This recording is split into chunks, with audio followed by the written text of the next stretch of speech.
বৌদি এখানে বাবুর জন্য বেড়ে নিচ্ছে ভাত, কারণ বাবু বলছে ভাত খাবে, সকালে ভাত খায়নি তার জন্য। আর আমি সাইডে দিকে করে নিচ্ছিলাম হচ্ছে পটলের বড়া।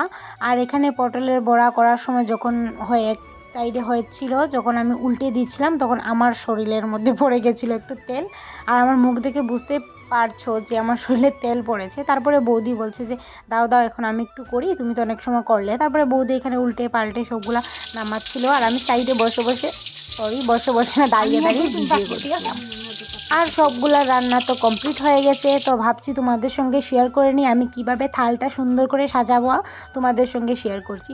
তো এক এক করে দেখতে পাচ্ছ থালের উপরে আমি বাটিটা দিয়ে দিয়েছি, কারণ হচ্ছে কি বাটির মধ্যে ভাত ছিল, তো আমি ভাবছি যে এটা পরে উল্টাবো, কারণ যদি ভাতটা ভেঙে যায় তো তার জন্য। আর বৌদি সাইডের দিকে যাতায়াত করছে, কারণ হচ্ছে কি বৌদি বাবুকে ভাত দিচ্ছিল তার জন্য।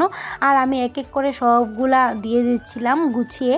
তারপরে বর্দা নিয়ে চলে এসছে লাল মিষ্টি আর হচ্ছে গিয়ে দই। আর মেজদা বাজারে গিয়ে নিয়ে এসছে সাদা মিষ্টি আবারও দই।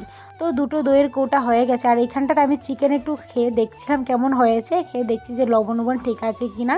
তো খেয়ে দেখছি লবণটা একটু কমই হয়ে গেছে। প্রথমে আমি টেস্ট করিনি, আর নামানোর পরে আমার মনে পড়লো যে একটু টেস্ট করি দেখি যে সবগুলা ঠিক আছে কি না। তো যাই হোক, দেখতেই পাচ্ছ সবগুলো আমি রেডি করে নিয়েছি চিকেন মাটন দিয়ে। মাটন তো খাই না, শুধু ডেকোরেশন করার জন্য দিলাম আর কি এইখানটাতে। তো যে খাওয়ার খেয়ে নেবে নিয়ে নিয়ে। আর থালাটা ছিল আমার ভাতের থালা। তো ভিডিওটা কেমন লাগলো অবশ্যই কমেন্ট করে বলবে।